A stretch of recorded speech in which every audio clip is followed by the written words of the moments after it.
Hello students, atomic സ്ട്രക്ചറിൻ്റെ പുതിയൊരു ക്ലാസ്സിലേക്ക് എല്ലാവർക്കും സ്വാഗതം. ഇന്ന് നമ്മൾ ഡിസ്കസ് ചെയ്യാൻ പോകുന്നത് സബ്ഷെല്ലുകളെ കുറിച്ചാണ്. അപ്പോൾ നമ്മൾ ആദ്യം മനസ്സിലാക്കേണ്ടത് എന്താണ് ഒരു സബ്ഷെൽ. അപ്പോൾ നമ്മൾ ഈ സബ്ഷെല്ലുകൾ അവരെ നമ്മൾ ഉപ ഊർജ്ജ നിലകൾ അഥവാ സബ് എനർജി ലെവൽസ് എന്നാണ് പറയുന്നത്. ഇപ്പോൾ നമ്മളൊരു ഷെൽ എടുക്കുകയാണെങ്കിൽ നമുക്കറിയാം ഷെല്ലിനകത്താണ് ഇലക്ട്രോൺ ഉള്ളത്. അപ്പോൾ ഈ ഷെല്ലിനെ നമുക്ക് എനർജി ലെവൽസ് എന്ന് പറയാം. അപ്പൊ ഷെല്ലിനകത്ത് ഉള്ള സബ് എനർജി ലെവലുകളെയാണ് അല്ലെങ്കിൽ ഉപ ഊർജ്ജ നിലകൾ എന്ന് മലയാളത്തിൽ പറയാം. അപ്പൊ സബ് എനർജി ലെവൽസിനെയാണ് നമ്മൾ സബ് ഷെല്ലുകൾ എന്ന് പറയുന്നത്. അപ്പൊ കൃത്യമായിട്ട് ഇലക്ട്രോൺ ഷെല്ലുകളിൽ എവിടെയാണെന്ന് ചോദിച്ചാൽ ഈ പറയുന്ന സബ് ഷെല്ലുകളിലാണ് അഥവാ സബ് എനർജി ലെവൽസിലാണ് എന്ന് നമുക്ക് മനസ്സിലാക്കാൻ സാധിക്കും. അപ്പം sub energy levels within A main shell, അതിനെയാണ് നമ്മൾ സബ് ഷെൽ എന്നുകൊണ്ട് ഉദ്ദേശിക്കുന്നത്. അപ്പൊ ഈ സബ് ഷെല്ലുകൾക്ക് ഉദാഹരണമായിട്ട് നമ്മൾ കുറെ എക്സാമ്പിൾസ് നമുക്ക് മനസ്സിലാക്കാൻ പറ്റും. അപ്പൊ നമുക്ക് നോക്കാം. എസ് ഒരു സബ്ഷെല്ലാണ്, പി ഒരു സബ്ഷെല്ലാണ്, ഡി ഒരു സബ്ഷെല്ലാണ്, എഫ് ഒരു സബ്ഷെല്ലാണ്, ജി, എച്ച് ഈ രീതിയിൽ നമുക്ക് സബ്ഷെല്ലുകളെ നൊട്ടേറ്റ് ചെയ്യാൻ പറ്റും. അപ്പൊ നമ്മൾ സ്മോൾ ലെറ്റേഴ്സ് ആണ് ഇവിടെ ഉപയോഗിച്ചിരിക്കുന്നത്. S, P, D, F, G, H. അപ്പം എപ്പോഴും നമ്മൾ ഇംഗ്ലീഷിലെ സ്മോൾ ലെറ്റേഴ്സ് ആണ് സബ്ഷെല്ലുകളെ റെപ്രസെന്റ് ചെയ്യാൻ വേണ്ടി ഉപയോഗിക്കുന്നത്. ക്യാപിറ്റൽ ലെറ്റർ ആണെങ്കിൽ അത് ഷെല്ലിനെ റെപ്രസെന്റ് ചെയ്യാൻ വേണ്ടി ഉപയോഗിക്കുന്നു. അപ്പൊ S subshell, P subshell, D subshell ആ ഒരു രീതിയിലാണ് നമ്മളിത് പറയുന്നത്. അപ്പൊ നമുക്ക് ഇനി അടുത്തത് നോക്കാം. ഒരു ഷെൽ എടുത്താൽ അതിനകത്ത് എത്ര സബ്ഷെല്ലുകൾ, ഏതൊക്കെ സബ്ഷെല്ലുകൾ പോസിബിൾ ആണ് എന്ന് നമുക്കൊന്ന് ചെക്ക് ചെയ്യാം. അപ്പൊ നമുക്കൊന്ന് ശ്രദ്ധിക്കാം. നമുക്കറിയാം എൻ വാല്യൂ, ഇതിനെയാണ് നമ്മൾ ബോറിന്റെ തിയറിക്കകത്ത് പ്രിൻസിപ്പൽ കോണ്ടന്റ് നമ്പർ എന്ന് മെൻഷൻ ചെയ്തിരുന്നു. അപ്പൊ എൻ വാല്യൂ, അതുപോലെ തന്നെ ഷെൽ, അടുത്തത് സബ്ഷെൽ. നമ്മൾ ഈ മൂന്ന് കോളം ഒന്ന് പരിഗണിക്കാം. എൻ വാല്യൂ 1 ആണെങ്കിൽ, പ്രിൻസിപ്പൽ കോണ്ടന്റ് നമ്പർ 1 ആണെങ്കിൽ അതിനെ നമുക്ക് കെ ഷെൽ എന്ന് പറയാം. കെ ഷെല്ലിൽ ഒരേ ഒരു സബ്ഷെല്ലേ പോസിബിൾ ആവുന്നുള്ളൂ, അതിനെ എസ് സബ്ഷെൽ എന്ന് പറയാം. എൻ വാല്യൂ 2 എന്നിരിക്കട്ടെ, അങ്ങനെയാണെങ്കിൽ അത് എൽ ഷെൽ ആയിരിക്കും. അവിടെ രണ്ട് സബ്ഷെല്ലുകൾ പോസിബിൾ ആണ്, എസും പിയും, എസ് സബ്ഷെല്ലും പി സബ്ഷെല്ലും. അതുപോലെ തന്നെ എൻ വാല്യൂ 3 എന്നിരിക്കട്ടെ, അവിടെ നമുക്ക് എം ഷെൽ എന്ന് മനസ്സിലാക്കാൻ പറ്റും. അവിടെ പ്രിൻസിപ്പൽ കോണ്ടന്റ് നമ്പർ 3 ആയതുകൊണ്ട് അഥവാ എം ഷെൽ ആയതുകൊണ്ട് അവിടെ 3 സബ്ഷെല്ലുകൾ പോസിബിൾ ആണ്, എസും പിയും, മറ്റൊരു സബ്ഷെല്ല് ഡി സബ്ഷെൽ. അതുപോലെ തന്നെ പ്രിൻസിപ്പൽ കോണ്ടന്റ് നമ്പർ 4 ആണെങ്കിൽ അവിടെ ഷെൽ നമുക്കറിയാം എൻ ഷെല്ലാണ്. അവിടെ ഒരു സബ്ഷെല്ലിലൂടെ അധികം വരുന്നു ഇത് കൂടാതെ. അപ്പം അവിടെ S subshell, P subshell, D subshell, F subshell. അപ്പൊ ഇത്രയുമാണ് പോസിബിൾ ആയിട്ടുള്ള സബ്ഷെല്ലുകളും ഷെല്ലുകളും. നമുക്ക് എൻ എന്ന് പറഞ്ഞ ഷെൽ വരെയാണ് നമ്മളിപ്പോൾ ഇവിടെ എഴുതിയിരിക്കുന്നത്. ഇനിയും അങ്ങോട്ട് നമുക്ക് എഴുതിപ്പോം, ജി വെച്ചും ഒക്കെ വരത്തക്ക രീതിയിൽ പ്രിൻസിപ്പൽ കോണ്ടന്റ് നമ്പർ കൂടുന്ന വിധത്തിൽ നമുക്ക് എഴുതാം. പക്ഷെ നമുക്കിപ്പോൾ തൽക്കാലത്തേന് ഇത്രയുമാണ് ആവശ്യം. അപ്പം n = 1 to 4. നമ്മൾ ആദ്യത്തെ 4 ഷെല്ലുകളിൽ കാണപ്പെടുന്ന സബ്ഷെല്ലുകളെയാണ് നമ്മളിവിടെ കാണിച്ചിരിക്കുന്നത്. അപ്പൊ എഫ് സബ്ഷെൽ വരെ. ഇനി നമ്മൾ അടുത്ത 5 എഴുതുന്നു, ഒ എന്ന് പറഞ്ഞ ഷെൽ എഴുതുന്നു. അപ്പൊ എസ്, പി, ഡി, എഫ്, ജിയും വരും. അപ്പൊ ആ ഒരു രീതിയിൽ നമുക്ക് ഇതിനെ റെപ്രസെന്റ് ചെയ്യാൻ പറ്റും. തൽക്കാലത്തേന് നമ്മളിവിടെ ഈ ഇലക്ട്രോണിക് കോൺഫിഗറേഷൻ, എലമെന്റുകളുടെ സബ്ഷെൽ ഇലക്ട്രോണിക് കോൺഫിഗറേഷൻ എഴുതുന്നതിന് വേണ്ടി നമ്മൾ ഇത്രയും മനസ്സിലാക്കുന്നു. അപ്പോൾ മനസ്സിലാക്കാം, n = 1. പ്രിൻസിപ്പൽ കോണ്ടന്റ് നമ്പർ 1 ആണെങ്കിൽ ഷെല്ല് നമുക്കറിയാം കെ ഷെല്ല്. കെ ഷെല്ലിൽ ഒരേ ഒരു സബ്ഷെല്ലേ പോസിബിൾ ആവുന്നുള്ളൂ, അത് എസ് സബ്ഷെല്ലാണ്. അതുപോലെ എൽ ഷെൽ എടുക്കുന്നു, അവിടെ n = 2 ആണ്. അവിടെ രണ്ട് സബ്ഷെല്ലുകൾ പോസിബിൾ ആണ്, എസ് സബ്ഷെല്ലും പി സബ്ഷെല്ലും. അതുപോലെ തന്നെ മൂന്നാമത്തെ ഷെല്ലായിട്ടുള്ള പ്രിൻസിപ്പൽ കോണ്ടന്റ് നമ്പർ 3 ആണെങ്കിൽ അത് എം ഷെല്ലാണ്. അവിടെ 3 സബ്ഷെല്ലുകൾ പോസിബിൾ ആണ്, എസും പിയും ഡിയും. അതുപോലെ തന്നെ എൻ എന്ന് പറഞ്ഞ ഷെൽ എടുക്കുന്നു, അവിടുത്തെ പ്രിൻസിപ്പൽ കോണ്ടന്റ് നമ്പർ 4 ആണ്. അപ്പോൾ പ്രിൻസിപ്പൽ കോണ്ടന്റ് നമ്പർ 4 ആകുമ്പോൾ അവിടെ 4 സബ്ഷെല്ലുകൾ പോസിബിൾ ആണ്, എസും പിയും ഡിയും എഫും. നമ്മൾ ഈ ആദ്യത്തെ 4 ഷെല്ലുകൾക്ക് കറസ്പോണ്ടിങ് ആയിട്ടുള്ള സബ്ഷെല്ലുകളെ നോക്കുമ്പോൾ നമുക്കൊരു പ്രധാനപ്പെട്ട കാര്യം ഇവിടെ മനസ്സിലാവുന്നു. എല്ലാ ഷെല്ലുകളിലും കെ മുതൽ എൻ വരെ എഴുതി വെച്ചിരിക്കുന്ന 4 ഷെല്ലുകളിലും നമുക്ക് കോമൺ ആയിട്ട് എസ് എന്ന് പറഞ്ഞ സബ്ഷെല്ല് കാണാൻ സാധിക്കുന്നു. അല്ലെങ്കിൽ നമ്മൾ അങ്ങോട്ട് എഴുതി പോകുന്നതനുസരിച്ച് എല്ലാ ഷെല്ലുകളിലും നമുക്ക് പൊതുവെ കാണാൻ പറ്റുന്ന ഒരു സബ്ഷെല്ലാണ് എസ് സബ്ഷെൽ എന്ന് പറയുന്നത്. ഓരോ ഷെൽ ബൈ ഷെല്ലായിട്ട് കൂടുന്തോറും അല്ലെങ്കിൽ പ്രിൻസിപ്പൽ കോണ്ടന്റ് നമ്പറിന്റെ വാല്യൂ കൂടുന്നതനുസരിച്ച് സബ്ഷെല്ലുകളുടെ എണ്ണവും അതനുസരിച്ച് കൂടുന്നതായിട്ട് നമുക്ക് കാണാൻ പറ്റും. പ്രിൻസിപ്പൽ കോണ്ടന്റ് നമ്പർ 1 ആണെങ്കിൽ ഒരു സബ്ഷെൽ, പ്രിൻസിപ്പൽ കോണ്ടന്റ് നമ്പർ 2 ആണെങ്കിൽ 2 സബ്ഷെല്ലുകൾ. ആ ഒരു രീതിയിലാണ് ഇത് കൂടി വരുന്നത്. അത് വളരെ ക്ലിയർ ആയിട്ട് മനസ്സിലാക്കണം. ചാർട്ട് വീണ്ടും വീണ്ടും കണ്ട് മനസ്സിലാക്കുക. ഇനി വളരെ പ്രധാനപ്പെട്ട മറ്റൊരു കാര്യമുണ്ട്. എല്ലാ ഷെല്ലുകളിലും എസ് സബ്ഷെല്ലിനെ നമുക്ക് കാണാൻ പറ്റും. അതുപോലെ തന്നെ എൽ മുതൽ എൻ വരെയുള്ള ഷെല്ലുകളിൽ പി സബ്ഷെല്ലിനെ നമുക്ക് കാണാൻ പറ്റും. അങ്ങനെ ഒന്നിൽ കൂടുതൽ ഷെല്ലുകൾ അല്ലെങ്കിൽ ഡിഫറെന്റ് ആയിട്ടുള്ള ഷെല്ലുകളിൽ എസ് സബ്ഷെല്ലിനെയും പി സബ്ഷെല്ലിനെയും ഡി സബ്ഷെല്ലിനെയും ഒക്കെ നമുക്ക് കാണാൻ പറ്റും.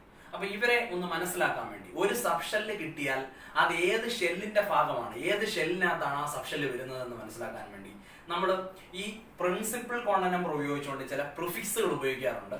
ഇപ്പൊ ഞാൻ ഈ കോളത്തിൽ തന്നെ ഒരു ഉദാഹരണമായിട്ട് കാണിച്ചു തരാം. ഇപ്പൊ 1 ആണ് ഇവിടുത്തെ കെ ഷെല്ലിന്റെ പ്രിൻസിപ്പൽ കോണ്ടന്റ് നമ്പർ. അപ്പൊ അവിടെ സാധ്യമായിട്ടുള്ള ഒരേ ഒരു സബ്ഷെല്ല് എസ് ആണ്.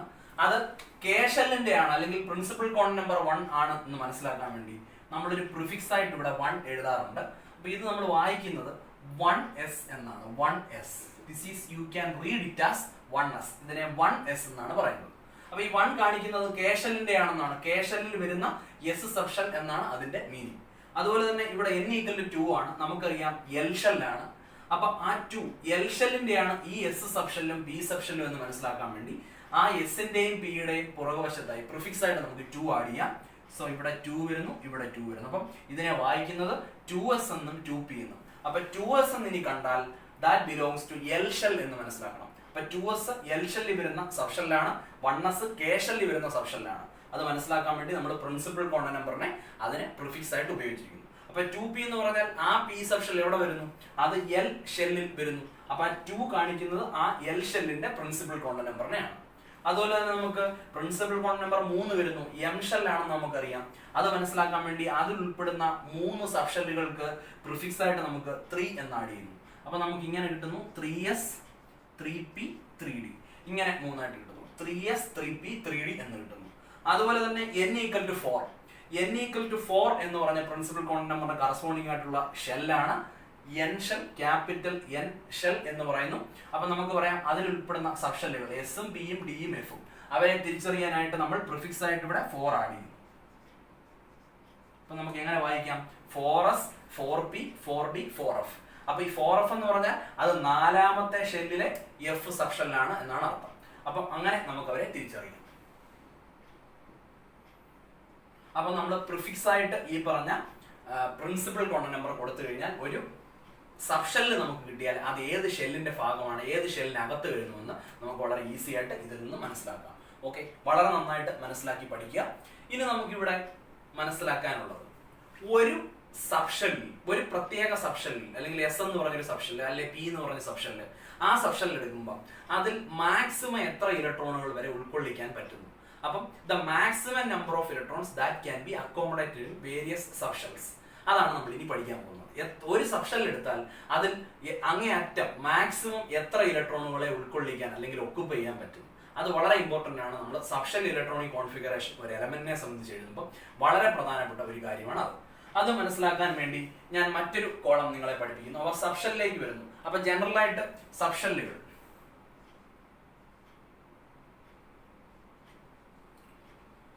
അപ്പം എസ് പി ഡി എഫ് ആദ്യത്തെ 4 സബ്ഷെല്ലുകളെ ഞാൻ എടുത്തു. അതുപോലെ തന്നെ അതിൽ ഉൾക്കൊള്ളാവുന്ന മാക്സിമം നമ്പർ ഓഫ് ഇലക്ട്രോൺസ്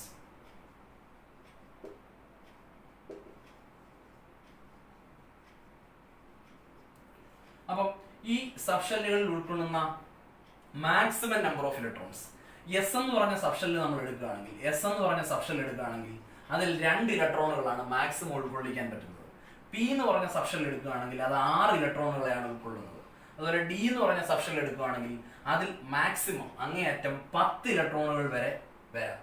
അതുപോലെ എഫ് എന്ന് പറഞ്ഞ സബ്ഷെല്ല് എടുക്കുകയാണെങ്കിൽ അതിൽ 14 ഇലക്ട്രോണുകൾ വരാം. അതുപോലെ ജി എന്ന് പറഞ്ഞ സബ്ഷെല്ല് എടുക്കുകയാണെങ്കിൽ 18 ഇലക്ട്രോണുകൾ അവിടെ പോസിബിൾ ആണ്.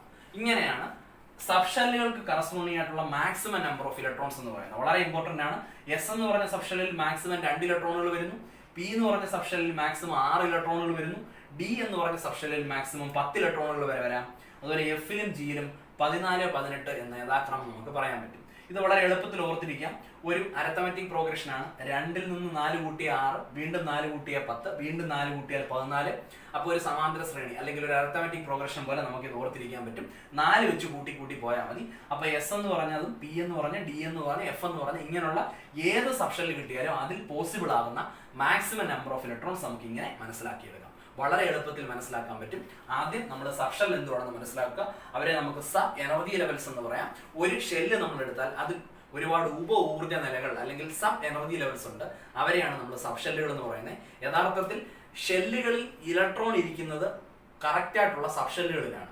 അപ്പൊ ഷെല്ലുകളിൽ സബ് ഷെല്ലുണ്ട്. ഈ സബ് ഷെല്ലുകളിൽ അല്ലെങ്കിൽ സബ് എനർജി ലെവൽസിലാണ് ഇലക്ട്രോൺ ഇരിക്കുന്നത്. അതിന് ഉദാഹരണമായിട്ട് SpDFGH എന്ന് പറഞ്ഞിട്ട് നമുക്ക് സ്മോൾ ലെറ്റർ ഉപയോഗിക്കാം സബ് ഷെല്ലുകളെ റെപ്രസെന്റ് ചെയ്യാനായിട്ട്. അപ്പൊ ഈ ഒരു കോളം നന്നായിട്ട് മനസ്സിലാക്കുക. അതുപോലെ തന്നെ ഒരു സബ് ഷെല്ലിന് പോസിബിൾ ആകുന്ന മാക്സിമം നമ്പർ ഓഫ് ഇലക്ട്രോൺസ് നമ്മൾ മനസ്സിലാക്കുക. ഓക്കെ, ഇനി നമുക്ക് ഇവിടെ മനസ്സിലാക്കാനുള്ളത് increasing order of energy of various sub shells ആണ്. അതായത് സബ് ഷെല്ലുകളുടെ ഊർജ്ജം അഥവാ എനർജി കൂടി വരുന്ന ക്രമമാണ് നമ്മളിവിടെ മനസ്സിലാക്കേണ്ടത്. അങ്ങനെ സബ് ഷെല്ലുകളുടെ എനർജി കൂടി വരുന്ന ആ ഒരു ക്രമം അല്ലെങ്കിൽ ആ ഒരു അറേഞ്ച്മെന്റ് പഠിച്ചാൽ മാത്രമേ നമുക്ക് സബ് ഷെല്ലുകളെ ഉപയോഗിച്ചുകൊണ്ട് ഒരു എലമെന്റിന്റെ ഒരു ഗിവൺ എലമെന്റിന്റെ ഇലക്ട്രോണിക് കോൺഫിഗറേഷൻ മുമ്പോട്ട് എഴുതി പോകാനായിട്ട് സാധിക്കും. അപ്പം ഒരു എലമെന്റിന്റെ സബ്ഷെൽ ഇലക്ട്രോണിക് കോൺഫിഗറേഷൻ അല്ലെങ്കിൽ സബ്ഷെൽ ഇലക്ട്രോൺ വിന്യാസം എഴുതുന്നതിന് വേണ്ടി നമ്മൾ സബ്ഷെല്ലുകളുടെ ഊർജം കൂടി വരുന്ന ക്രമം, എനർജി കൂടി വരുന്ന ക്രമം നമ്മൾ പഠിക്കുകയാണ്. അത് മനസ്സിലാക്കാൻ വേണ്ടിയാണ് ഞാൻ ഈ ഒരു ചിത്രം ബോർഡിൽ വരച്ചിരിക്കുന്നത്. അവിടെ 1s നമുക്ക് കാണാൻ പറ്റും. നമ്മൾ ഹൊറിസോണ്ടലായിട്ട് നോക്കുമ്പോൾ 2s 2p കാണാൻ പറ്റും, 3s 3p 3d കാണാൻ പറ്റും, 4s 4p 4d 4f, അടുത്തത് 5s 5p 5d 5f 5g വേണം. പക്ഷെ നമ്മൾ അത്യാവശ്യം വേണ്ടത് മാത്രമേ ഇവിടെ കാണിച്ചിട്ടുള്ളൂ, 5f വരെ കാണിച്ചിട്ടുള്ളൂ. ഇനി നമ്മൾ ചെയ്യുന്നത് ഈ റെഡ് ലൈനിൽ ഞാൻ ഡയഗണൽസ് ഇതിന് വരച്ചിരിക്കുകയാണ്. അപ്പൊ ഡയഗണൽസ് ക്രോസ് ചെയ്യുന്നു. ഇതുപോലെ എല്ലാ സബ്ഷെല്ലുകളെയും കടന്നു പോകാത്ത രീതിയിൽ റെഡ് ലൈനിൽ നമുക്ക് ഇതുപോലെ ഡയഗണൽസ് വരയ്ക്കാൻ പറ്റും. അവിടെ നമ്മൾ ട്രാവൽ ചെയ്യുകയാണ്. ഇതാണ് ഈ ഒരു ഓർഡറിൽ. അപ്പം ഡാർക്ക് കളറിലുള്ള ഇങ്ക് ഉപയോഗിച്ചുകൊണ്ടാണ് ആ ഒരു റൂട്ട് നമ്മൾ കാണിക്കുന്നത്. അപ്പൊ 1s നിന്ന് നമ്മൾ നേരെ കയറി 2s വരുന്നു. അതിൽ നിന്ന് നമ്മൾ നേരെ കയറി 2pയിലേക്കും പിന്നെ 3s വഴി പിന്നെ നേരെ നമ്മൾ പോയിട്ട് 3p വഴി 4s വരുന്നു. 4s വഴി നേരെ പോയി 3d, അത് കഴിഞ്ഞ് then comes 4p, അത് കഴിഞ്ഞ് 5s. ആ ഒരു രീതിയിലാണ് നമ്മൾ ഈ ഒരു ട്രാവലിംഗ് നടത്തുന്നത്. അപ്പൊ മനസ്സിലാക്കണം, ഈ ഒരു ഓർഡറിൽ നമുക്ക് increasing order of energy of sub shells എഴുതി വെക്കാൻ പറ്റും. അപ്പൊ നമ്മൾ മനസ്സിലാക്കേണ്ട ഏറ്റവും പ്രധാനപ്പെട്ട ഒരു കാര്യം, നമ്മൾ ഈ ഒരു സീക്വൻസിൽ നിന്ന് സബ് ഷെല്ലുകളുടെ എനർജിയുടെ ഇൻക്രീസിങ് ഓർഡർ മനസ്സിലാക്കിയതിനു ശേഷമാണ് നമ്മൾ ഇലക്ട്രോണുകളെ അതിൽ ഫില്ല് ചെയ്ത് സബ് ഷെൽ ഇലക്ട്രോണിക് കോൺഫിഗറേഷൻ നമ്മൾ മുമ്പോട്ട് എഴുതി പോകുന്നത്. അപ്പൊ നമ്മളിവിടെ മനസ്സിലാക്കേണ്ട ഏറ്റവും പ്രധാനപ്പെട്ട ഒരു കാര്യം, electrons are filled in sub shells in the increasing order of their energy. അതായത് സബ് ഷെല്ലുകളുടെ ഊർജ്ജം എനർജി കൂടി വരുന്ന ക്രമത്തിലാണ് ഇലക്ട്രോണുകൾ അതിൽ നിറയുന്നത്. എന്ന് പറഞ്ഞാൽ ഏത് സബ് ഷെല്ലിനാണോ എനർജി ഏറ്റവും കുറവ് അവിടെയാണ് ഇലക്ട്രോൺ ആദ്യം ഫില്ല് ചെയ്യുന്നത്. അത് കഴിഞ്ഞ് എനർജി കൂടുന്ന സബ് ഷെല്ലിലേക്ക് അങ്ങോട്ട് മുമ്പോട്ട് പോകും. അപ്പം sub shells R filled with electrons in the increasing order of their energy. So the least energy subshell will be filled first. ഏറ്റവും ആദ്യം നിറയുന്ന സബ്ഷെൽ ഏതാണ്? ഏറ്റവും എനർജി കുറഞ്ഞ സബ്ഷെൽ, ഊർജ്ജം ഏറ്റവും കുറഞ്ഞ സബ്ഷെല്ലാണ് ഏറ്റവും ആദ്യം നിറയുന്നത്. അപ്പൊ എനർജിയുടെ ഇൻക്രീസിംഗ് ഓർഡറിലാണ് ഇലക്ട്രോണുകൾ സബ്ഷെല്ലുകളിൽ ഫില്ല് ആവുന്നത്. അത് മനസ്സിലാക്കാനായിട്ട് നമ്മളെ ഈ ചാർട്ട് സഹായിക്കും. അപ്പൊ ഇത് പ്രകാരം നമുക്ക് ആ എനർജിയുടെ ഇൻക്രീസിംഗ് ഓർഡർ ഒന്ന് എഴുതി നോക്കാം. ആദ്യം 1s-നേക്കാട്ടിൽ കൂടുതൽ എനർജിയാണ് 2s. 2s-നേക്കാട്ടിൽ കൂടുതൽ എനർജിയാണ് 2pക്ക്. അപ്പൊ നമ്മൾ ആരോ മാർക്ക് നോക്കിയാണ് ഈ ഒരു സീക്വൻസ് താഴെ എഴുതുന്നത്. 2p കഴിഞ്ഞാൽ പിന്നെ 3s ആണ്. അപ്പൊ 3s കഴിഞ്ഞാൽ പിന്നെ നേരെ പോയിട്ട് 3p ആണ് വരുന്നത്. അത് കഴിഞ്ഞിട്ട് 4s ആണ്. വളരെ ഇമ്പോർട്ടന്റ് ആണ്. 3p കഴിഞ്ഞാൽ പിന്നെ 4s-നാണ് 3pയെക്കാട്ടിൽ എനർജി കൂടുതൽ. അത് കഴിഞ്ഞാൽ നമുക്ക് 3d ആണ് വരുന്നത്. 3d കഴിഞ്ഞാൽ പിന്നെ 4p.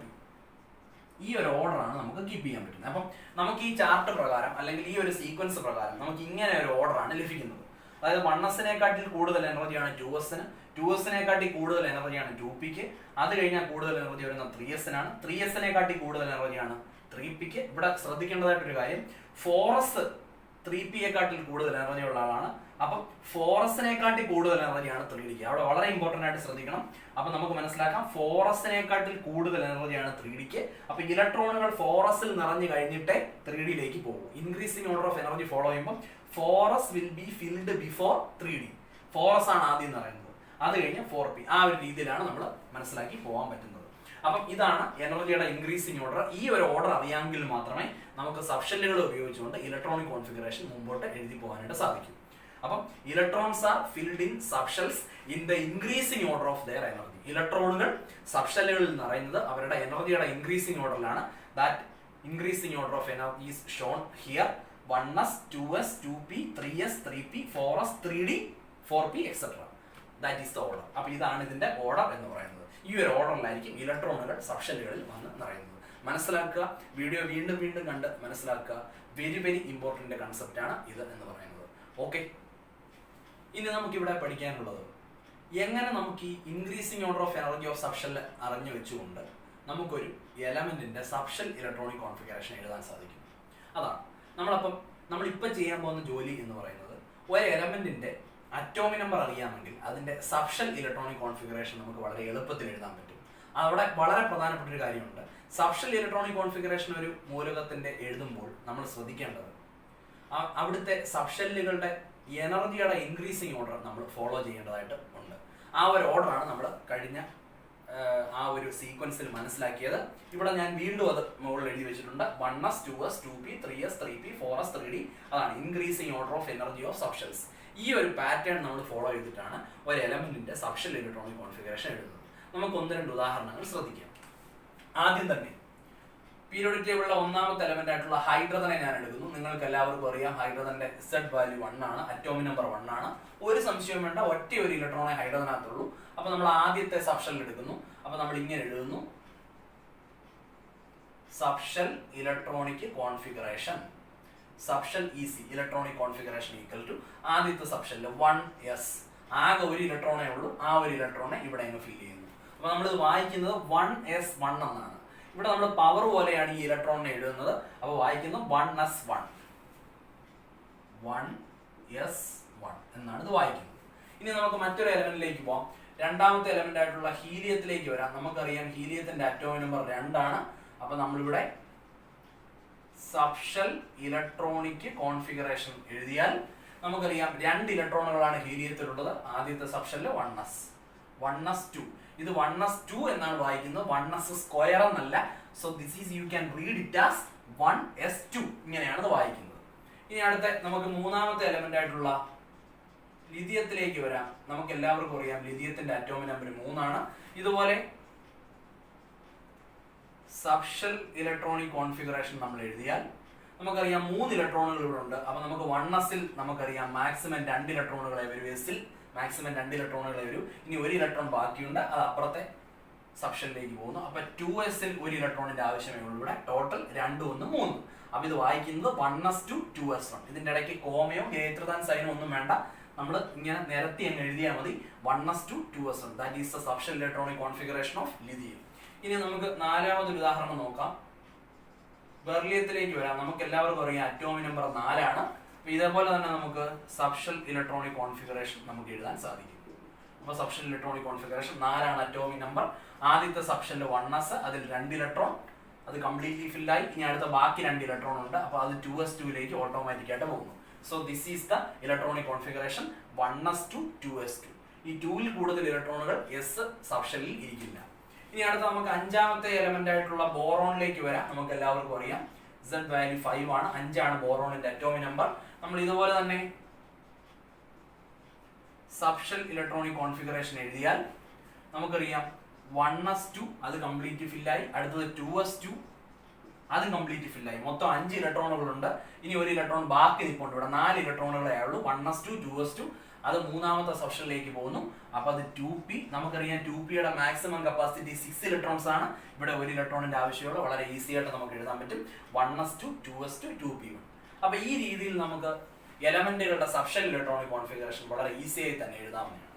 അതുപോലെ ഞാൻ ഒരു റാൻഡം സെലക്ഷൻ ആയിട്ട് ആറാമത് ഞാൻ നിയോൺ എടുക്കുന്നു. നിയോൺ അറ്റോമിക് നമ്പർ 10 ആണ്. നമുക്ക് വളരെ ഈസി ആയിട്ട് അറിയാം അറ്റോമിക് നമ്പർ 10.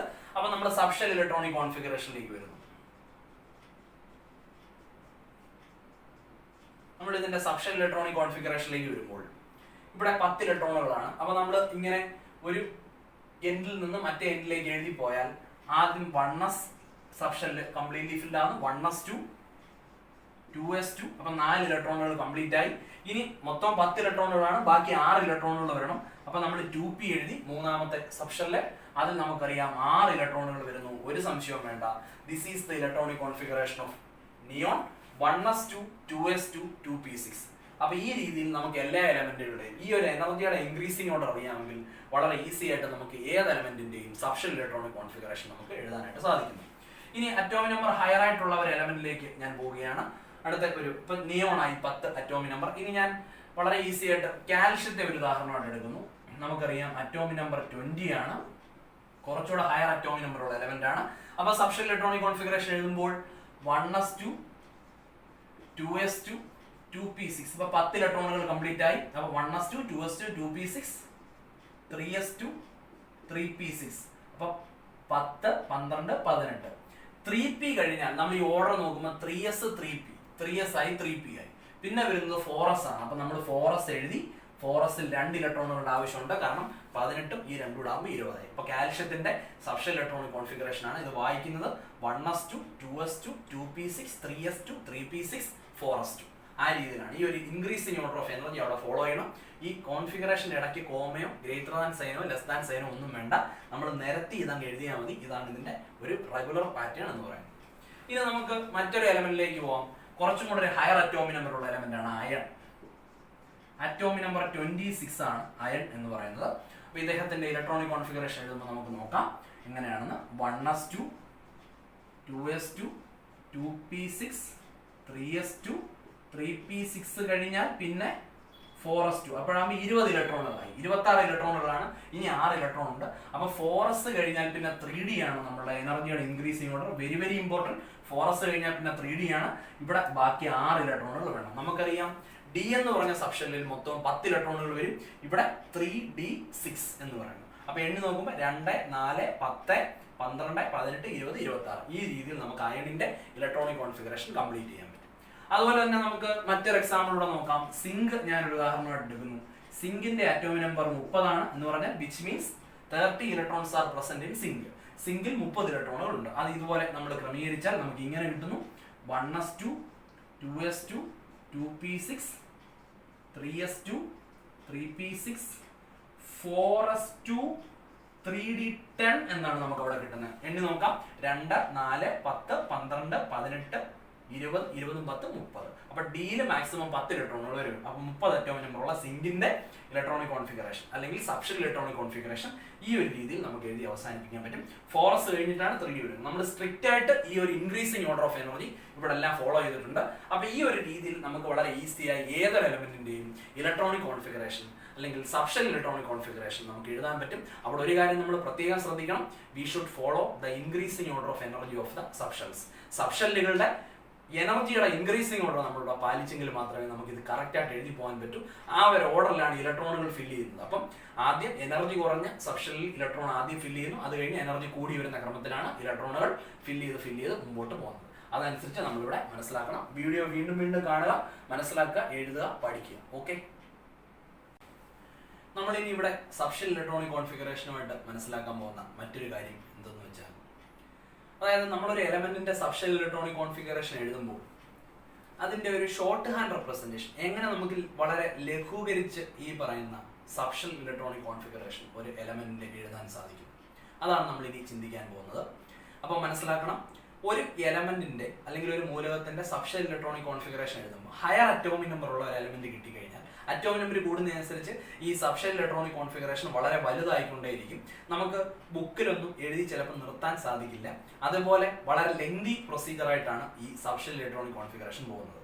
അപ്പം നമുക്ക് അതിനെ ഒന്ന് ലഘൂകരിക്കാൻ വേണ്ടി നമുക്ക് എന്തു മാർഗമാണ് സ്വീകരിക്കാൻ പറ്റുന്നത്, അതാണ് നമ്മളിവിടെ ചിന്തിക്കുന്നത്. അപ്പോൾ അതിനുവേണ്ടി നമ്മൾ മനസ്സിലാക്കുന്നു, നോബിൾ ഗ്യാസിന്റെ അലസവാതകങ്ങൾ അല്ലെങ്കിൽ 18ാമത്തെ ഗ്രൂപ്പിൽ വരുന്ന നോബിൾ ഗ്യാസിന്റെ ഇലക്ട്രോണിക് കോൺഫിഗറേഷൻ ഉപയോഗിച്ചുകൊണ്ട് നമ്മൾ ഈ എലമെന്റുകളുടെ മറ്റുള്ള എലമെന്റുകളുടെ നോബിൾ ഗ്യാസ് അല്ലാത്ത എലമെന്റുകളുടെ ഇലക്ട്രോണിക് കോൺഫിഗറേഷൻ നമ്മൾ വളരെ ചുരുക്കത്തിൽ എഴുതുന്നു. ഷോർട്ട് ഹാൻഡ് റെപ്രസെന്റേഷൻ ആണ് നമ്മളിവിടെ മനസ്സിലാക്കുന്നത്. അപ്പൊ നമുക്ക് ആദ്യം നോബിൾ ഗ്യാസുകളായിട്ട് ഒന്ന് പരിചയപ്പെടാം. നമുക്കറിയാം വളരെ പ്രധാനപ്പെട്ട ഒരു നോബിൾ ഗ്യാസ് ആണ് ഹീലിയം, പിന്നെ neon, argon, krypton, xenon, radon, oganesson. ഇത്രയുമാണ് പ്രധാനപ്പെട്ട നോബിൾ ഗ്യാസുകൾ. നമ്മുടെ പീരിയോഡിക് ടേബിളിലെ 18ാമത്തെ ഗ്രൂപ്പിലെ ആൾക്കാരാണ്. നമുക്കറിയാം ഹീലിയത്തിന്റെ അറ്റോമിക് നമ്പർ 2 ആണ്, നിയോണിന്റെ 10 ആണ്, ആർഗണിന്റെ 18 ആണ്, ക്രിപ്റ്റോണിന്റെ 36 ആണ്, സെനോണിന്റെ 54 ആണ്, റഡോണിന്റെ 86 ആണ്, ഓർഗാനസോണിന്റെ 118ാമത്തെ അറ്റോമിക് നമ്പർ ആണ് ഓർഗാനസോണിന് കൊടുത്തേക്കുന്നത്. ഓർഗാനസോൺ ആണ് അവസാനത്തെ നോബിൾ ഗ്യാസ് എന്ന് പറയുന്നത്, 118ാമത്തെ എലമെന്റ്, പീരിയോഡിക് ടേബിളിലെ അവസാനത്തെ എലമെന്റ് എന്ന് വേണമെങ്കിലും പറയാം. ഇത്രയാണ് നോബിൾ ഗ്യാസുകൾ. അപ്പൊ ഈ നോബിൾ ഗ്യാസിന്റെ പ്രത്യേകത എന്ന് പറയുന്നത് ഇവരുടെ ഇലക്ട്രോണുകളെല്ലാം കംപ്ലീറ്റ്ലി ഫിൽഡ് ആണ്. അവരുടെ ഷെല്ലുകളും സബ്ഷെല്ലുകളും എല്ലാം പൂർണ്ണമായിട്ട് ഫുൾഫിൽഡ് പൂർണ്ണമായിട്ട് നിറഞ്ഞിരിക്കുകയാണ്. അപ്പോൾ ഇവരുടെ ഇലക്ട്രോണിക് കോൺഫിഗറേഷൻ ഉപയോഗിച്ചുകൊണ്ട് നമുക്ക് എങ്ങനെയാണ് ഒരു എലമെന്റിന്റെ സബ്ഷെൽ ഇലക്ട്രോണിക് കോൺഫിഗറേഷൻ വളരെ ചുരുക്കത്തിൽ എഴുതുന്നതെന്ന് മനസ്സിലാക്കാം. നോക്കാം. ഞാൻ ഒരു ഉദാഹരണത്തിന് സോഡിയം ഒരു ഉദാഹരണം എടുക്കാൻ പോവാണ്. നമുക്കറിയാം സോഡിയത്തിന്റെ അറ്റോമിക് നമ്പർ 11 ആണ്. അപ്പൊ സോഡിയത്തിന്റെ ഇലക്ട്രോണിക് കോൺഫിഗറേഷൻ ഞാൻ എഴുതുകയാണ്. സോഡിയത്തിന്റെ ഇലക്ട്രോണിക് കോൺഫിഗറേഷൻ എഴുതുമ്പോൾ നമുക്ക് ഇങ്ങനെ ലഭിക്കുന്നു: 1s2 2s2 2p6 3s1. ഇതാണ് സോഡിയത്തിന്റെ സബ്ഷെൽ ഇലക്ട്രോണിക് കോൺഫിഗറേഷൻ എന്ന് പറയുന്നത്. അപ്പൊ നമ്മൾ ഇതിനെ ഒന്ന് ഷോർട്ട് ഹാൻഡ് റെപ്രസെന്റേഷനിലേക്ക് കൊണ്ടുപോകാം. ഇതിനെ ഒന്ന് ചുരുക്കി എഴുതാൻ പോവാണ്. അതിനുവേണ്ടി നമ്മൾ ഈ കിടക്കുന്ന നോബിൾ ഗ്യാസിനകത്ത് ഏത് നോബിൾ ഗ്യാസിനെ സെലക്ട് ചെയ്യും? അതൊരു വളരെ പ്രധാനപ്പെട്ട ചോദ്യമാണ്. ഇതിന്റെ അറ്റോമിക് നമ്പർ 11 ആണ്. ഒരു എലമെന്റിനെ നമ്മൾ അതിന്റെ സബ്ഷെൽ ഇലക്ട്രോണിക് കോൺഫിഗറേഷൻ ലഘുവായി എഴുതാൻ നോക്കുമ്പോൾ നമ്മൾ സെലക്ട് ചെയ്യേണ്ട നോബിൾ ഗ്യാസ് എപ്പോഴും ഈ എടുത്തിരിക്കുന്ന എലമെന്റിന്റെ അറ്റോമിക് നമ്പറിന് താഴെ നിൽക്കുന്ന ഒരു നോബിൾ ഗ്യാസ് ആയിരിക്കണം. ഇത് 11 ആണ് അറ്റോമിക് നമ്പർ. 11 താഴെ നിയോൺ ആണ്. 18 അതിന് മുകളിലാണ് വരുന്നത്. അപ്പം ഏറ്റവും നിയറസ്റ്റ് ആയിട്ടുള്ള നമ്മളൊരു എലമെന്റിന്റെ സബ്ഷെൽ ഇലക്ട്രോണിക് കോൺഫിഗറേഷൻ എഴുതാൻ വേണ്ടി സെലക്ട് ചെയ്യുന്ന നോബിൾ ഗ്യാസ് എപ്പോഴും ചെറുതായിരിക്കണം. ആ എലമെന്റിന്റെ തൊട്ട് താഴെ നിൽക്കുന്ന നിയറസ്റ്റ് ലോവർ നോബിൾ ഗ്യാസിനെ വേണം നമ്മൾ സെലക്ട് ചെയ്യാൻ. ഇവിടെ നമുക്ക് വേണമെങ്കിൽ പറയാം സോഡിയത്തിന്റെ തൊട്ട് താഴെ നിൽക്കുന്ന അല്ലെങ്കിൽ അറ്റോമിക് നമ്പർ കുറഞ്ഞു നിൽക്കുന്ന രണ്ട് നോബിൾ ഗ്യാസുകളാണ് ഹീലിയം നിയോൺ. ഏറ്റവും താഴെ നിയറസ്റ്റ് ആയിട്ട് നിൽക്കുന്ന ലോവർ നോബിൾ ഗ്യാസ് ആണ് neon. So select a noble gas which is near to the given element and which is lower to that element. അതായത് ആ എലമെന്റിന്റെ തൊട്ട് താഴെ ഏറ്റവും അടുത്ത് നിൽക്കുന്ന നോബിൾ ഗ്യാസിനെ വേണം നമ്മൾ എന്ത് ചെയ്യാൻ സെലക്ട് ചെയ്യാനായിട്ട് ഷോർട്ട് ഹാൻഡ് റെപ്രസെന്റേഷൻ വേണ്ടി. അപ്പൊ നമ്മളിവിടെ നിയോൺ എടുത്തു. നിയോൺ 11 ഏറ്റവും താഴെയായിട്ട് നിൽക്കുന്നു, നിയറസ്റ്റ് നോബിൾ ഗ്യാസ് ആണ്. അപ്പൊ നമ്മളിവിടെ നിയോണിന്റെ ഇലക്ട്രോണിക് കോൺഫിഗറേഷൻ നമുക്കൊന്ന് എഴുതി നോക്കാം. നമുക്കറിയാം നിയോണിന്റെ അറ്റോമിക് നമ്പർ 10 ആണ്. അപ്പൊ നമ്മൾ എഴുതുന്നു 1s2 2s2 2p6. ഇത്രയുമാണ് നിയോണിന്റെ electronic configuration, subshell electronic configuration. നമ്മളിവിടെ സോഡിയത്തിന്റെയും നിയോണിന്റെയും ഇലക്ട്രോണിക് കോൺഫിഗറേഷനുകൾ അഥവാ സബ്ഷെൽ ഇലക്ട്രോണിക് കോൺഫിഗറേഷനുകൾ ഒന്ന് കമ്പയർ ചെയ്താൽ 1s2 2s2 2p6 ഇത്രയുമാണ് നിയോണിന്റെ electronic configuration. സോഡിയത്തിൽ 1s2 2s2 2p6 നമുക്ക് കാണാൻ പറ്റും. ഞാൻ ഈ അണ്ടർലൈൻ ചെയ്തിരിക്കുന്ന രണ്ട് കാര്യങ്ങൾ ശ്രദ്ധിക്കുക. ഈ സോഡിയത്തിന്റെ ഇലക്ട്രോണിക് കോൺഫിഗറേഷനിൽ 3s1 ഒഴിച്ച് മാറ്റി നിർത്തിയാൽ ബാക്കി 1s2 2s2 2p6 നിയോണിന്റെ അതേ കോൺഫിഗറേഷൻ ആണ്. അപ്പൊ നമ്മളിവിടെ പൂർണ്ണമായിട്ട് നിറഞ്ഞിരിക്കുന്ന ഇലക്ട്രോണുകളാണ് ഈ നിയോണിൽ നമുക്ക് കാണാൻ പറ്റുന്നത്. അപ്പൊ സോഡിയത്തിന്റെ ഈ അണ്ടർലൈൻ ചെയ്ത ഇത്രയും പാർട്ടിന് പകരം 3s1 ഒഴിച്ച് ബാക്കി പാർട്ടിന് വരെ നമുക്ക് നിയോണിന്റെ കോൺഫിഗറേഷൻ തുല്യത കണ്ടെത്താൻ സാധിക്കുന്നു. അപ്പൊ നമ്മൾ അവിടെ ഇങ്ങനെയാണ് സോഡിയത്തിന്റെ ഇലക്ട്രോണിക് കോൺഫിഗറേഷന്റെ ഷോർട്ട് ഹാൻഡ് റെപ്രസെന്റേഷൻ എഴുതുന്നത്. നമ്മളിപ്പം ഈ അണ്ടർലൈൻ ചെയ്തിരിക്കുന്ന പാർട്ട് നിയോൺ ആണ്. നിയോൺ എഴുതി ഇങ്ങനെ ഒരു സ്ക്വയർ ബ്രാക്കറ്റ് ഇടുന്നു. നിയോൺ എഴുതി ഇങ്ങനെ ഒരു സ്ക്വയർ ബ്രാക്കറ്റ് ഇട്ടല്ല, അതിനെ കോർ എന്നാണ് വായിക്കുന്നത്. നിയോൺ കോർ, COR, ഈ കോർ എന്ന് പറയും. ഈ കോർ കൊണ്ട് ഉദ്ദേശിക്കുന്ന പൂർണ്ണമായി നിറഞ്ഞിരിക്കുന്ന ഇലക്ട്രോണുകളെയാണ് ഇന്നർ കോർ ഇലക്ട്രോൺസ്, അകത്തിരിക്കുന്ന പൂർണ്ണമായിട്ട് നിറഞ്ഞിരിക്കുന്ന ഇലക്ട്രോണുകൾ എന്ന അർത്ഥത്തിലാണ് കോർ എന്ന് പറയുന്നത്. അപ്പൊ നിയോൺ കോർ എന്നിങ്ങനെ സ്ക്വയർ ബ്രാക്കറ്റിൽ നിയോണിനെ എഴുതി വെച്ചാൽ അത് നിയോണിന്റെ ഇലക്ട്രോണിക് കോൺഫിഗറേഷനെയാണ് സൂചിപ്പിക്കുന്നത്. അപ്പൊ സോഡിയത്തിന്റെ ഈ അണ്ടർലൈൻ ചെയ്ത പാർട്ടിന് വരെ നമുക്ക് നിയോൺ കോർ എന്ന് എഴുതാം. ബാക്കിയുള്ളത് 3s1 അതങ്ങ് എടുത്ത് എഴുതിയാൽ മതി. So this is the shorthand representation of the electronic configuration of sodium. സോഡിയത്തിന്റെ ഇലക്ട്രോണിക് കോൺഫിഗറേഷന്റെ സബ്ഷെൽ ഇലക്ട്രോണിക് കോൺഫിഗറേഷന്റെ ഷോർട്ട് ഹാൻഡ് റെപ്രസെന്റേഷൻ ആണ് നിയോൺ കോർ 3s1. ഇതാണ് സോഡിയത്തിന്റെ ഇലക്ട്രോണിക് കോൺഫിഗറേഷന്റെ ഷോർട്ട് ഹാൻഡ് റെപ്രസെന്റേഷൻ. നമുക്ക് മറ്റൊരു എക്സാമ്പിളിലേക്ക് പോവാം. നമുക്ക് കാൽഷ്യം സെലക്ട് ചെയ്യാം. കാൽഷ്യം അറ്റോമിക് നമ്പർ 20 ആണ്. അപ്പൊ 20 അറ്റോമിക് നമ്പർ ഉള്ള കാൽഷ്യം എടുക്കുന്നു. ഇതിന്റെ ഇലക്ട്രോണിക് കോൺഫിഗറേഷൻ നമുക്കൊന്ന് എഴുതാം. 1s2 2s2 2p6 3s2 3p6 4s2. ഇതാണ് കാൽഷ്യത്തിന്റെ electronic configuration, subshell electronic configuration. നമ്മൾ ഓൾറെഡി കണ്ടതാണ്. അപ്പൊ മനസ്സിലാക്കണം, ഇവിടെ 20 അറ്റോമിക് നമ്പറുള്ള കാൽഷ്യം 20നേക്കാൾ കൂടുതലാണ് 36. അപ്പൊ ക്രിപ്റ്റോൺ എടുക്കാൻ പറ്റത്തില്ല. 20ൽ താഴെ നിയറസ്റ്റ് ആയിട്ട് നിൽക്കുന്നത് ആർഗൺ ആണ്. അപ്പൊ നമ്മൾ ഈ ആർഗണിനെ വേണം ഇവിടെ കാൽഷ്യത്തിന്റെ ഇലക്ട്രോണിക് കോൺഫിഗറേഷൻ ചുരുക്കെഴുത്തിന് വേണ്ടി നമ്മൾ സെലക്ട് ചെയ്യേണ്ടത്. അപ്പൊ നമുക്ക് മനസ്സിലാക്കാം ആർഗണിന് 18 ആണ് ഇലക്ട്രോൺ. അപ്പൊ നോക്കി കാൽഷ്യത്തിന്റെ 18 വരെയുള്ള ഇലക്ട്രോൺ എന്ന് എടുക്കാം. 1s2 2s2 2p6 3s2 3p6. ഞാൻ ഈ അണ്ടർലൈൻ ചെയ്തിരിക്കുന്നതാണ്ടോ 1, 2, 4, 10, 12, 18 ഇലക്ട്രോൺ. ഇവിടെ 18 ഇലക്ട്രോൺ ഉണ്ട്. അത് നമ്മളുടെ ആർഗൺ കോർ എന്ന് വേണമെങ്കിൽ കാണിക്കാം. ആർഗൺ കോർ ഇങ്ങനെ സ്ക്വയർ ബ്രാക്കറ്റിൽ ആർഗൺ ഇട്ട് അതിനെ you can read it as argon core. വായിക്കുന്ന ഇവിടെ 18 ഇലക്ട്രോണുകളുണ്ട്. ബാക്കിയുള്ള ഫോറസ്റ്റും കൂടെ എഴുതിയാൽ മതി. അപ്പൊ നമുക്ക് കാൽഷ്യത്തിന്റെ എങ്ങനെ എഴുതി വെക്കാൻ പറ്റും? കാൽഷ്യത്തിന്റെ ഇലക്ട്രോണിക് കോൺഫിഗറേഷൻ ഷോർട്ട് ഹാൻഡ് റെപ്രസെന്റേഷനിലേക്ക് എഴുതിയാൽ ആർഗൺ എഴുതുക, ആർഗൺ കോർ. അപ്പൊ 18 ഇലക്ട്രോൺ ആയി, ബാക്കി 4s2. അപ്പൊ ഇത്രയും നമ്മൾ വലിച്ചു നീട്ടി എഴുതുന്ന കാൽഷ്യത്തിന്റെ ഇലക്ട്രോണിക് കോൺഫിഗറേഷൻ അങ്ങ് ചുരുങ്ങി ആർഗൺ കോർ 4s2 എന്നായി. ഈ രീതിയിൽ നമുക്ക് വളരെ ഈസി ആയിട്ട് തന്നെ എലമെന്റുകളുടെ ഇലക്ട്രോണിക് കോൺഫിഗറേഷൻ എഴുതാവുന്നതാണ്. ഇനി ഞാൻ മറ്റൊരു ഉദാഹരണത്തിലേക്ക് വരുന്നു. ഫോസ്ഫറസിന്റെ അറ്റോമിക് നമ്പർ 15 ആണ്. അപ്പൊ 15ന്റെ തൊട്ട് താഴെ നിൽക്കുന്ന നോബിൾ ഗ്യാസ് നിയോൺ ആണ്. വളരെ ഈസി ആയിട്ട് നമ്മൾ നോർമലി ഫോസ്ഫറസിന്റെ ഇലക്ട്രോണിക് കോൺഫിഗറേഷൻ എഴുതുമ്പോൾ 1s2, 2s2, 2p6, 3s2, 3p3 ഇതാണ് ഫോസ്ഫറസിന്റെ ഇലക്ട്രോണിക് കോൺഫിഗറേഷൻ. അവിടെ 10 അറ്റോമിക് നമ്പർ നിയോൺ. ദാണ്ട് ഇവിടം വരെ ഇത് നിയോൺ കോർ ആണ്. അപ്പൊ നിയോൺ കോർ, ബാക്കിയുള്ളത് 3s2, 3p3. ഇതാണ് ഫോസ്ഫറസിന്റെ ഇലക്ട്രോണിക് കോൺഫിഗറേഷന്റെ ഷോർട്ട് ഹാൻഡ് റെപ്രസെന്റേഷൻ. അപ്പൊ നമുക്ക് using noble gas configuration we can reduce or simplify the electronic configuration of elements. എലമെന്റുകളുടെ ഇലക്ട്രോണിക് കോൺഫിഗറേഷൻ നമുക്ക് സിംപ്ലിഫൈ ചെയ്ത് എഴുതാൻ പറ്റും. അപ്പൊ നമുക്ക് സ്പേസ് ഒക്കെ ലാഭിച്ച് വളരെ ഈസി ആയിട്ട് എഴുതാൻ പറ്റും. അങ്ങനെയാണെങ്കിൽ വൺ മോർ എക്സാമ്പിളിലേക്ക് ഞാൻ പോകുന്നു. അപ്പൊ ഞാൻ സിങ്കിന്റെ എക്സാമ്പിളിലേക്ക് പോകുന്നു. വളരെ ഈസി ആയിട്ട് സിങ്കിന്റെ ഇസഡ് വാല്യൂ 30 ആണ്. ഞാനിവിടെ ഷോർട്ട് ഹാൻഡ് റെപ്രസെന്റേഷൻ എടുക്കുകയാണ്. 30ൽ താഴെ നിൽക്കുന്ന, ഏറ്റവും അടുത്ത് താഴെ നിൽക്കുന്ന ആർഗൺ ആണ്. ക്രിപ്റ്റോൺ എടുക്കാൻ പറ്റത്തില്ല, 36 അതിൽ കൂടുതലാണ്. എപ്പോഴും താഴെ നിൽക്കുന്ന നോബിൾ ഗ്യാസ് എടുക്കണം. അപ്പൊ ഇവിടെ ആർഗൺ തന്നെ നമ്മൾ അങ്ങോട്ട് എടുത്തു. ആർഗൺ കോർ ഉണ്ടോ? ആർഗൺ കോർ ആകുമ്പോൾ 18 ഇലക്ട്രോണുകൾ കംപ്ലീറ്റ് ആയി. ആർഗൺ ആകുമ്പോൾ 18 ഇലക്ട്രോണുകൾ കംപ്ലീറ്റ് ആയി. പിന്നെ 18 കഴിഞ്ഞാൽ നമ്മൾ നേരത്തെ കാൽഷ്യത്തിന് എഴുതിയല്ലോ. 18 കഴിഞ്ഞാൽ പിന്നെ 4s അല്ലേ വരുന്നേ? നമ്മൾ എനർജിയുടെ 4s2. അപ്പൊ 20 ആയി. അപ്പൊ 18ഉം ഈ 2 20 ഇനിയും തീർന്നില്ല, 10 ഇലക്ട്രോണുകളുടെ ബാക്കിയുണ്ട്. അപ്പൊ നോക്കാം, 4s കഴിഞ്ഞിട്ടല്ലേ എനർജിയുടെ ഇൻക്രീസിംഗ് ഓർഡറിൽ 3d വരുന്നത്. 3dയിൽ 10 ഇലക്ട്രോൺ, പരിപാടി കഴിഞ്ഞു. അപ്പൊ എങ്ങനെ എഴുതാം? സിങ്കിന്റെ shorthand representation electronic configuration argon core, square ബ്രാക്കറ്റിൽ ആർഗൺ എഴുതിയ 18 ഇലക്ട്രോൺ, 4s2, 3d 10. വളരെ ഈസി ആയിട്ട് നമുക്ക് എഴുതാൻ പറ്റും. 18, 2, 20, 10, 30 കറക്റ്റ് ഈസി ആയിട്ട്. അപ്പൊ ഒരുപാട് എക്സ്പാൻഡ് ചെയ്ത് എഴുതുന്ന ഇലക്ട്രോണിക് കോൺഫിഗറേഷനെ നമുക്ക് ഈ നോബിൾ ഗ്യാസിന്റെ ഇലക്ട്രോണിക് കോൺഫിഗറേഷൻ ഉപയോഗിച്ചുകൊണ്ട് വളരെ ചുരുക്കി എഴുതാൻ പറ്റും. വളരെ യൂസ്ഫുൾ ആയിട്ടുള്ള ഒരു ഡേറ്റയാണ് ഇപ്പൊ നമ്മൾ പഠിച്ചത്. വെരി വെരി ഇമ്പോർട്ടന്റ് ആണ്. അപ്പൊ നമ്മൾ എഴുതി പഠിച്ച എല്ലാ എലമെന്റുകളുടെയും ഇലക്ട്രോണിക് കോൺഫിഗറേഷൻ ഈ 2 രീതിയിലും, അതായത് എക്സ്പാൻഡ് ചെയ്തുള്ള രീതിയിലും ഷോർട്ട് ഹാൻഡ് രീതിയിലും നമ്മൾ പേപ്പറിൽ എഴുതി പഠിക്കുക. വീണ്ടും വീണ്ടും റിപ്പീറ്റ് ചെയ്ത് വീഡിയോ കാണുക, നന്നായിട്ട് പഠിക്കുക, മനസ്സിലാക്കുക. It is very very important. Okay, ഇത് നമുക്കിവിടെ വളരെ പ്രധാനപ്പെട്ട, നിങ്ങളുടെ എക്സാം പോയിന്റ് ഓഫ് വ്യൂവിൽ ഒരു +1 വിദ്യാർത്ഥി അറിഞ്ഞിരിക്കേണ്ട ഏറ്റവും പ്രധാനപ്പെട്ട ഒരു ക്വസ്റ്റ്യൻ ആണ്. What is the exceptional configuration of copper and chromium? കോപ്പറിന്റെയും ക്രോമിയത്തിന്റെയും എക്സെപ്ഷണൽ കോൺഫിഗറേഷൻ എന്താണ്?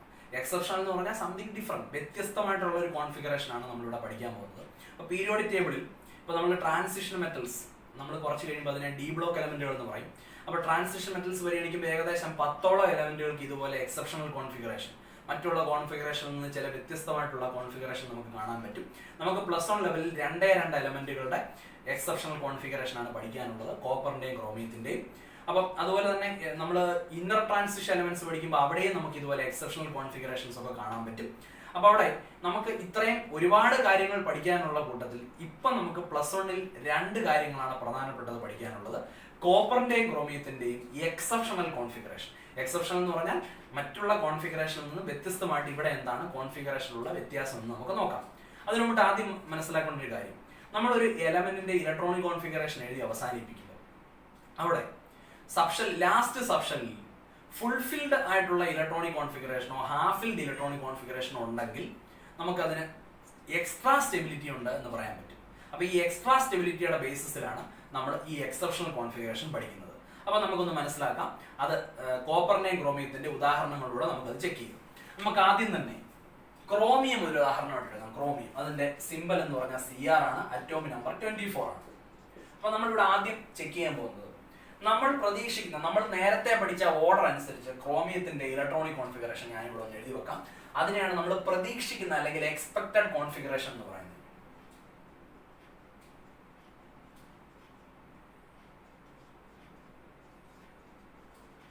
അപ്പൊ നമ്മൾ ക്രോമിയത്തിൽ പ്രതീക്ഷിക്കുന്ന കോൺഫിഗറേഷൻ ആണ് എക്സ്പെക്ടഡ്, പ്രതീക്ഷിക്കുന്ന. ഇത് എക്സെപ്ഷണൽ, ഇത് വ്യത്യാസം, സ്പെല്ലിംഗിൽ ഡിഫറൻസ് ഉണ്ട്. എക്സ്പെക്ടഡ് കോൺഫിഗറേഷൻ ആണ് നമ്മൾ ക്രോമിയത്തിൽ നോക്കുന്നത്. നമ്മൾ പ്രതീക്ഷിക്കുന്ന കോൺഫിഗറേഷൻ ഇങ്ങനെയാണ്: 1s2, 2s2, 2p6, 3s2, 3p6, 4s2, 3d4. അപ്പം 2 2 4 6 10 12 18 20 24. ഈ ഒരു രീതിയിലാണ് നമ്മൾ ക്രോമിയത്തിന്റെ ഇലക്ട്രോണിക് കോൺഫിഗറേഷൻ പ്രതീക്ഷിക്കുന്നത്. അതിനെയാണ് എക്സ്പെക്റ്റഡ് കോൺഫിഗറേഷൻ എന്ന് പറയുന്നത്. പക്ഷെ യഥാർത്ഥത്തിൽ ആക്ച്വൽ കോൺഫിഗറേഷൻ ഇങ്ങനെയല്ല, ഇവിടെ വ്യത്യാസമുണ്ട്. അതിനെയാണ് എക്സെപ്ഷണൽ കോൺഫിഗറേഷൻ എന്ന് പറയുന്നത്. അപ്പൊ നമുക്ക് എഴുതാം ബട്ട് ആക്ച്വൽ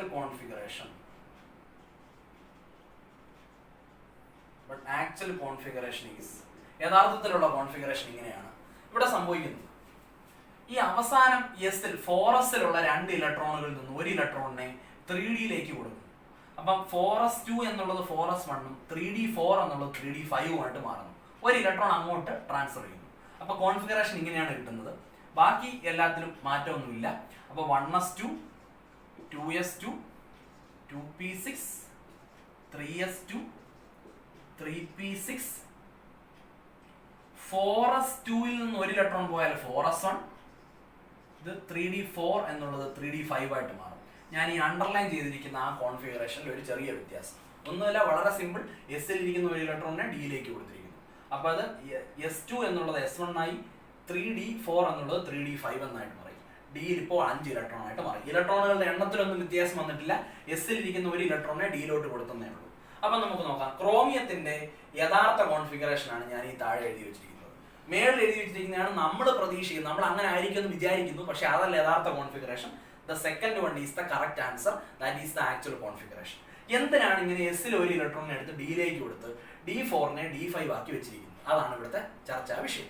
ഇവിടെ നമ്മൾ മനസ്സിലാക്കേണ്ടത് d5 എന്ന് പറഞ്ഞാൽ നമുക്കറിയാം ഡിയിൽ 10 ഇലക്ട്രോണുകൾ വന്നാൽ അത് പൂർണ്ണമായിട്ട് നിറഞ്ഞിരിക്കുകയാണ്, കംപ്ലീറ്റ്ലി ഫിൽഡ് ആണ്.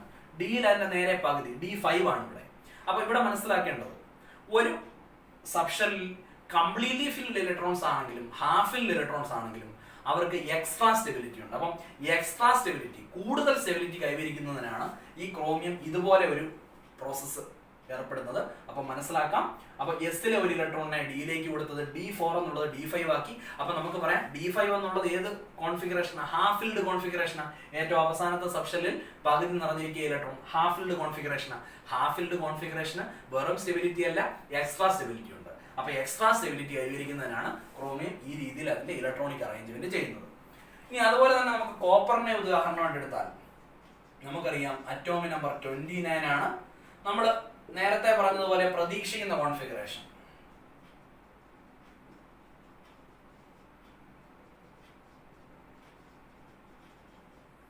നമ്മൾ പ്രതീക്ഷിക്കുന്ന എക്സ്പെക്റ്റഡ് കോൺഫിഗറേഷൻ അതിങ്ങനെയാണ്: 1s2, 2s2, 2p6, 3s2, 3p6, 4s2, 3d9. അപ്പം 2 4 10 12 18 20 29 ആണ് അറ്റോമിക് നമ്പർ. പക്ഷെ ഇങ്ങനെയല്ല യഥാർത്ഥ കോൺഫിഗറേഷൻ. ബട്ട് ആക്ച്വൽ കോൺഫിഗറേഷൻ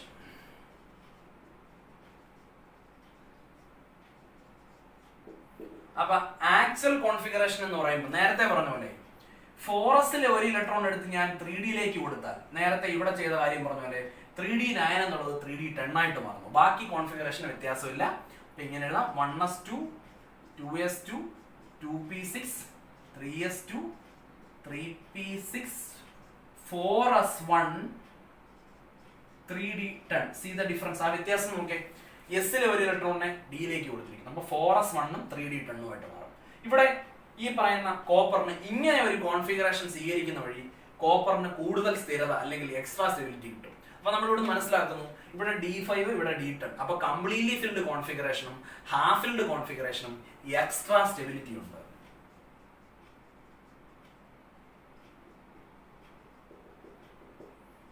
ഈ എക്സ്ട്രാ സ്റ്റെബിലിറ്റി കൈവരിക്കുന്നതിനാണ് ഈ half filled full filled configuration ഇവർ അഡോപ്റ്റ് ചെയ്യുന്നത്. അല്ലെങ്കിൽ പൊതുവായിട്ട് പറഞ്ഞാൽ ഹാഫ് ഫിൽഡ് ഫുൾ ഫിൽഡ് കോൺഫിഗറേഷനുകൾക്ക് മറ്റുള്ള കോൺഫിഗറേഷനെക്കാട്ടിൽ കൂടുതൽ സ്ഥിരത അല്ലെങ്കിൽ സ്റ്റെബിലിറ്റി ഉണ്ട്.